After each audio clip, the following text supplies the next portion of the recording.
নমস্কার বন্ধুরা, Namita Das kitchen and ব্লগে আপনাদের সবাইকে স্বাগত জানাই। আশা করি আপনারা সকলেই ভালো আছেন, সুস্থ আছেন। তো বন্ধুরা, আজকে আমি বাটা মাছ নিয়েছি। তো মাছটাকে আমি ধুয়ে পরিষ্কার করে নিয়েছি। এদিকে মশলা বেটে নিয়েছি, এদিকে আমি নিয়েছি দুটো পেঁয়াজ, আর এদিকে নিয়েছি আলু, সজনে ডাঁটা, আর আছে টমেটো। তো এই দিয়ে আমি খুব সুন্দর রেসিপি তৈরি করব। তো প্রথমে মাছটাকে আমি ভেজে নেব। তাই জন্য মাছটাকে প্রথমে আমি লবণ হলুদ মাখিয়ে নেব। লবণ হলুদ গুঁড়ো দিয়ে দিয়েছি, এবার মাখিয়ে নেব।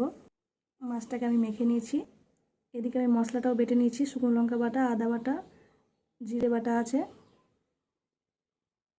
এদিকে আমি কড়াই বসিয়ে দিয়েছি, কড়াইয়ে সরিষার তেল দিয়েছি। তেল গরম হয়ে গেছে, এবার মাছটাকে ছেড়ে দেব।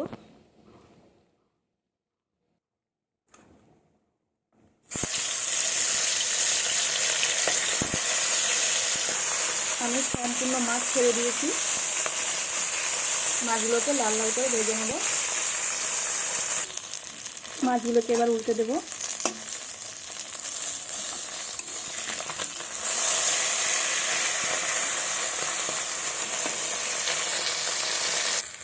মাছগুলো আমার লাল লাল করে ভাজা হয়ে গেছে, এবার তুলে নেব। তো ওই তেলেই আমি আর একটু তেল দিলাম। এবার দিয়ে দেবো পেঁয়াজ কুচি।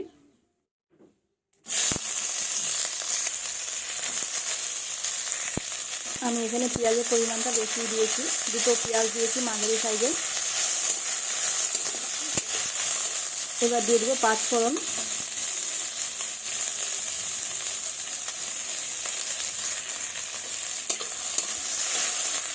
পেঁয়াজগুলো হালকা লাল করে ভেজে নেব।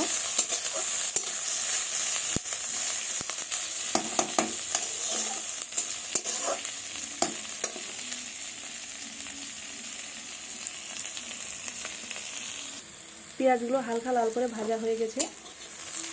এবার দিয়ে দেবো সজনে ডাঁটা, আলু।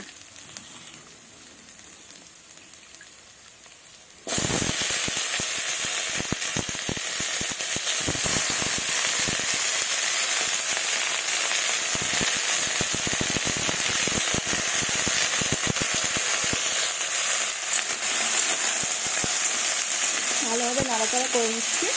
এবার দিয়ে দেবো লবণ ও হলুদ গুঁড়ো।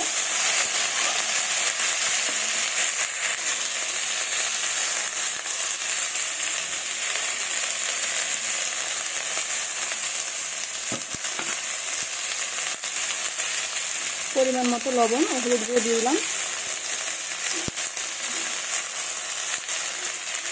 ভালোভাবে নাড়াচাড়া করে নেব।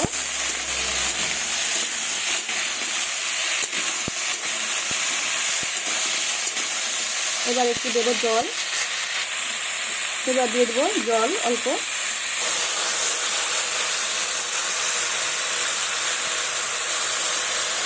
আমি অল্প পরিমাণে জল দিলাম আলু আর সজনে ডাঁটাগুলোকে সেদ্ধ করার জন্য।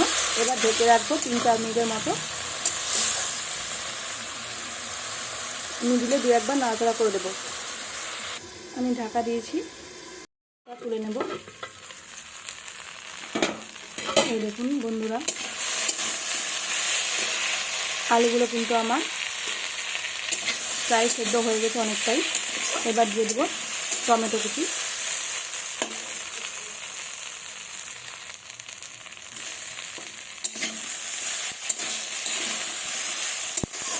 এবার দিয়ে দেবো বেটে রাখা মশলাটা, শুকনো লঙ্কা বাটা, আদা বাটা, জিরে বাটা, সামান্য পরিমাণ মশলা বেটে নিয়েছি আমি।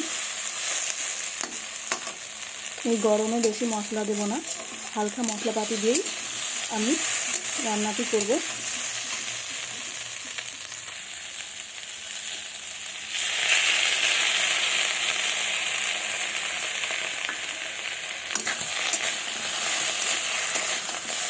এবার ভালোভাবে মশলাটাকে কষিয়ে নেব।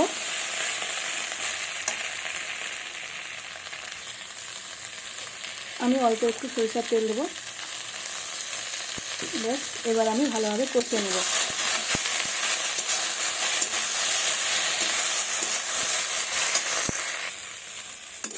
তো আমার ভালোভাবে কষানো হয়ে গেছে বন্ধুরা।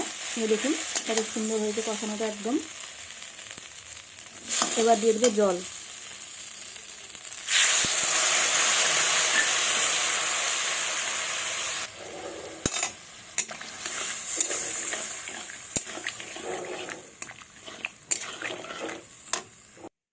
জল দিয়ে দিয়েছি, এবার এটাকে আমি ফুটতে দেবো। তো ঝোলটা আমার টকবক করে ফুটে গেছে, এবার ভেজে রাখা মাছটা আমি দিয়ে দেবো।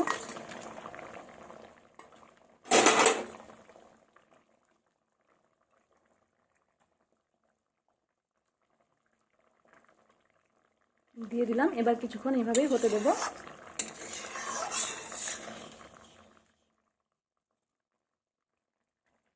দেখুন বন্ধুরা কত সুন্দর রং হয়েছে, আর খেতেও কিন্তু ভীষণই ভীষণই টেস্ট করবে।